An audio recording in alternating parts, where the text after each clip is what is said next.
Hi, ഇന്ന് നമുക്ക് പൈത്തണിലെ strings എന്നുള്ളൊരു കൺസെപ്റ്റ് നോക്കിയാലോ. അപ്പോൾ പൈത്തണിനകത്ത് സ്ട്രിങ് എന്ന് പറഞ്ഞു കഴിഞ്ഞാൽ, അല്ലെങ്കിൽ പൈത്തൺ അല്ലാതെ ഏത് പ്രോഗ്രാമിംഗ് ലാംഗ്വേജിൻ്റെ കേസിലാണെന്നുണ്ടെങ്കിലും string means it's a sequence of characters, ഒരു കളക്ഷൻ ഓഫ് ക്യാരക്ടേഴ്സിനാണ് നമ്മൾ സ്ട്രിങ് എന്ന് പറയുന്നത്.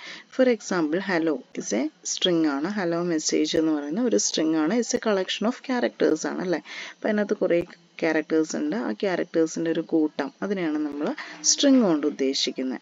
അപ്പോൾ ഈ പൈത്തണിൻ്റെ കേസിൽ സ്ട്രിങ്ങിനെ നമ്മൾ റെപ്രസെൻറ്റ് ചെയ്യുന്നത് ഒന്നുകിൽ സിംഗിൾ കോട്ടിൻ്റെ ഉള്ളിലോ അല്ലെങ്കിൽ ഡബിൾ കോട്ട്സിൻ്റെ ഉള്ളിലോ ആയിരിക്കും. അപ്പോൾ ഇത് കണ്ടു കഴിഞ്ഞാൽ മനസ്സിലാക്കണം അതൊരു സ്ട്രിങ് ആണെന്ന്. സിംഗിൾ കോട്ടിൻ്റെ ഉള്ളിൽ നമുക്ക് കൊടുക്കാം, അല്ലെങ്കിൽ നമുക്ക് ഡബിൾ കോട്ട്സിൻ്റെ ഉള്ളിൽ കൊടുക്കാം.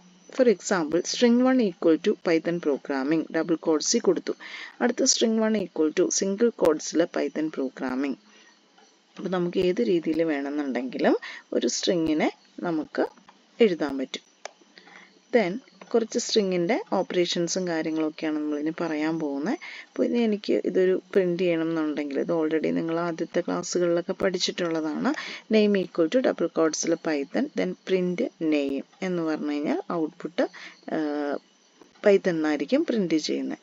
Then message is equal to I love Python എന്നുള്ളൊരു വാല്യൂ അല്ലെങ്കിൽ ഒരു സ്ട്രിങ് നമ്മൾ മെസ്സേജ് എന്നുള്ളൊരു വേരിയബിളിലേക്ക് സ്റ്റോർ ചെയ്തു. അപ്പോൾ പൈത്തണിൻ്റെ ഒരു പ്രത്യേകത, നമ്മുടെ ഈ നമ്മൾ കൊടുത്തിരിക്കുന്ന ലെഫ്റ്റ് സൈഡിൽ വരുന്ന വേരിയബിൾസ് എന്ന് പറയുന്നത് അതിൻ്റെ റൈറ്റ് സൈഡിൽ എന്താണോ നമ്മൾ വാല്യൂസ് കൊടുക്കുന്നത് അതിൻ്റെ ഡേറ്റ ടൈപ്പ് തന്നെയായി മാറും. ഇപ്പോൾ നെയിം ഈക്വൽ ടു ഡബിൾ കോട്ട്സിൽ ഞാൻ പൈത്തൺ കൊടുത്താൽ അതിനർത്ഥം name is A string variable. ഞാൻ നെയിം ഈക്വൽ ടു 10 എന്ന് കൊടുത്തു കഴിഞ്ഞാൽ അതിനർത്ഥം name is an integer variable. അപ്പോൾ അത് പൈത്തണിൻ്റെ ഒരു പ്രത്യേകതയാണ്, അത് അറിഞ്ഞിരിക്കുക. ദെൻ ഇനി ഓരോ സ്ട്രിങ്ങിൻ്റെ ഓപ്പറേഷൻസുമാണ് നമ്മൾ പറയാൻ പോകുന്നത്. ഫസ്റ്റ് നമുക്കൊരു സ്ട്രിങ്ങിനകത്ത് എങ്ങനെ ആക്സസ് ചെയ്യാം. ഇൻഡെക്സിങ് എന്നുള്ളൊരു കൺസെപ്റ്റ് യൂസ് ചെയ്തിട്ടാണ്. ഇൻഡെക്സ് എന്ന് വെച്ചാൽ ഈ ഒരു നമ്മളിപ്പോൾ ഹലോ എന്നുള്ളൊരു മെസ്സേജ് പറഞ്ഞല്ലോ, ആ മെസ്സേജിൻ്റെ ഉള്ളിൽ കുറേ വേർഡ്സ് ഉണ്ട്, കുറേ ക്യാരക്ടേഴ്സ് ഉണ്ട്, HELLO. അപ്പോൾ ഇത് സ്റ്റോർ ചെയ്തേക്കുന്ന ഡിഫറെൻറ്റ് സ്പേസുകളിലായിരിക്കും. സോ അതിനെ നമുക്ക് ഐഡൻറ്റിഫൈ ചെയ്തെടുക്കാൻ പറ്റുന്ന ഒരു ഇൻഡെക്സ് ഉണ്ട്.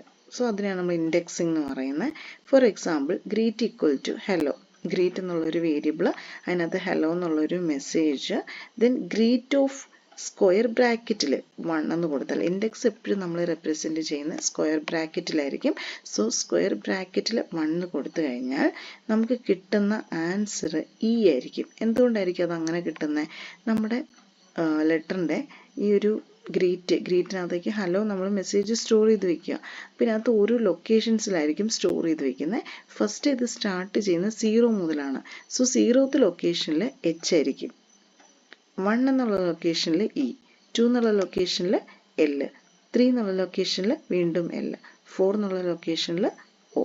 ഇങ്ങനെയായിരിക്കും അത് സ്റ്റോർ ചെയ്യുന്നത്. ഇപ്പം ഞാൻ ഗ്രീറ്റ് സ്ക്വയർ ബ്രാക്കറ്റിൽ 1 കൊടുത്താൽ അതിനർത്ഥം ഒരിക്കലും അത് സാധാ ബ്രാക്കറ്റ് ഇടരുതിട്ട് സ്ക്വയർ ബ്രാക്കറ്റ് തന്നെ കൊടുക്കണം. ഇൻഡെക്സ് ആണ് അത് ഉദ്ദേശിക്കുന്നത്, അതിൻ്റെ ഉള്ളിലെ വാല്യൂ എന്നാണ് ഉദ്ദേശിക്കുന്നത്. സോ 1 കൊടുത്താൽ 1ൻ്റെ അവിടെ കിടക്കുന്ന എലമെൻ്റ് എന്ന് പറഞ്ഞാൽ E ആണ്. ഞാൻ 0 ആണ് കൊടുക്കണമെങ്കിൽ H ആയിരിക്കും പ്രിൻ്റ് ആയി വരുന്നത്. അങ്ങനെ നമുക്ക് ഇൻഡെക്സിങ് പെർഫോം ചെയ്യാം. അതേപോലെ നെഗറ്റീവ് ഇൻഡെക്സിങ് ഉണ്ട്. അതിപ്പോൾ നമുക്ക് പുറകിൽ നിന്ന് നമുക്ക് ആക്സസ് ചെയ്യണമെന്നുണ്ടെങ്കിൽ നെഗറ്റീവ് ഇൻഡെക്സിങ് ഉണ്ട്. -4 എന്ന് പറയുമ്പം ലാസ്റ്റ് എലമെൻറ്റ്, ഇപ്പോൾ ഇവിടെ ഇതിനകത്ത് 4th ലാസ്റ്റ് എലമെൻ്റ് ആയിരിക്കും പ്രിൻ്റായി വരുന്നത്. അപ്പോൾ ഇതിനകത്ത് O ആയിരിക്കും നമ്മുടെ 0th പൊസിഷനിൽ, ഇത് 1 എന്നുള്ള പൊസിഷനിൽ, 2 എന്നുള്ള പൊസിഷനിൽ, ദെൻ 3 എന്നുള്ള പൊസിഷനിൽ.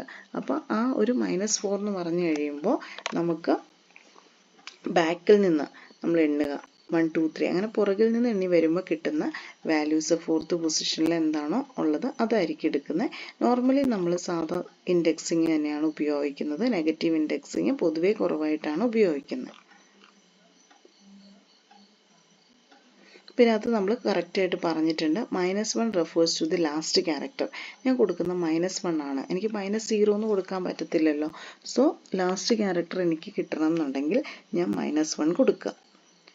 സെക്കൻഡ് ലാസ്റ്റ് ക്യാരക്ടർ കിട്ടണം എന്നുണ്ടെങ്കിൽ -2 കൊടുക്കുക. ദെൻ തേർഡ് ലാസ്റ്റ് ക്യാരക്ടർ കിട്ടണം എന്നുണ്ടെങ്കിൽ -3 കൊടുക്കുക. ആ രീതിക്ക് വേണം കേട്ടോ വരാൻ. അപ്പോൾ നമുക്ക് 0th പൊസിഷനിൽ നമുക്ക് കറക്റ്റ് പറയാൻ പറ്റത്തില്ല. ഫ്രണ്ടിൽ നിന്നാണെങ്കിലാണ് നമ്മൾ 0 1 2 3 4 അങ്ങനെ പോകുന്നത്. ബാക്ക് സൈഡിൽ നിന്ന് നമുക്കൊന്ന് പ്രിൻറ്റ് ചെയ്യണമെന്നുണ്ടെങ്കിൽ അത് സ്റ്റോർ ചെയ്ത് വെച്ചേക്കുന്ന ഒറിജിനലി 0 1 2 3 4 ആണ്. പക്ഷെ എനിക്ക് ബാക്ക് സൈഡിൽ നിന്ന് പ്രിൻറ്റ് ചെയ്യണമെന്നുണ്ടെങ്കിൽ നെഗറ്റീവ് സ്ലൈസിങ് എന്ന് പറയുന്ന ഇൻഡെക്സിങ് എന്ന് പറഞ്ഞ കൺസെപ്റ്റ് ഉണ്ട്. അതിനകത്ത് മൈനസ് വാല്യൂസ് കൊടുത്തു കഴിഞ്ഞാൽ നമുക്ക് ബാക്ക് സൈഡിൽ നിന്ന് പ്രിൻറ്റ് ചെയ്യാം. -1 എന്ന് വെച്ചാൽ ഏറ്റവും ബാക്കിലുള്ളത്, -2 എന്ന് പറഞ്ഞാൽ അതിന് തൊട്ട് മുന്നിലത്തെ, അങ്ങനെ നമുക്ക് ബാക്കിൽ നിന്ന് എടുത്ത് വരാൻ പറ്റും. Next slicing. നെക്സ്റ്റ് ഒരു ഓപ്പറേഷനാണ് സ്ലൈസിങ്. സ്ലൈസിങ്ങിൻ്റെ കേസിൽ നമുക്ക് ഈ ഒരു സ്ട്രിങ്ങിനെ ഉണ്ടല്ലോ ഡിവൈഡ് ചെയ്ത് ആ ഒരു ഹലോ എന്നുള്ള മെസ്സേജിനെ വീണ്ടും നമുക്ക് അതിനെ ഡിവൈഡ് ചെയ്ത് ചെറുതാക്കാൻ പറ്റും. അപ്പോൾ എനിക്ക് 1 മുതൽ 4 വരെ ഉള്ള ക്യാരക്ടേഴ്സ് മാത്രം പ്രിൻറ്റ് ചെയ്താൽ മതി. ഓക്കെ, അപ്പോൾ 1:4 എന്ന് ഞാൻ കൊടുക്കുകയാണ്. സോ അതിനർത്ഥം 1 മുതൽ 4 ഞാൻ കൊടുത്തിരിക്കുന്നത്, പക്ഷെ 1 കുറച്ചായിട്ട് വരത്തുള്ളൂ. അപ്പോൾ 1 2 3 ഈ 3 ലൊക്കേഷൻസിലെ വാല്യൂസ് ആയിരിക്കും പ്രിൻ്റായി വരുന്നത്. അങ്ങനെ സ്ലൈസിങ് നമുക്ക് പെർഫോം ചെയ്യാൻ പറ്റും. ചെറുതായിട്ട് അതിനെ ഡിവൈഡ് ചെയ്ത് ചെയ്യാൻ പറ്റും. അപ്പോൾ ഓർത്തിരിക്കുക, ഞാൻ 1 to 4 കൊടുത്തു കഴിഞ്ഞാൽ അതിനകത്ത് വരുന്നത് 1 മുതൽ 3 വരെയുള്ള ക്യാരക്ടർ 1 2 3 ഒന്ന് കുറച്ചിട്ടുള്ളതായിരിക്കും കേട്ടോ വരുന്നത്. അപ്പോൾ അതൊക്കെയാണ് മെയിനായിട്ട് വരുന്നത്. ഇനിയും അതേപോലെ പൈത്തൻ്റെ കുറച്ച് ഓപ്പറേഷൻസ് ഉണ്ട്, അത് നെക്സ്റ്റ് വീഡിയോയിൽ എക്സ്പ്ലെയിൻ ചെയ്യാം.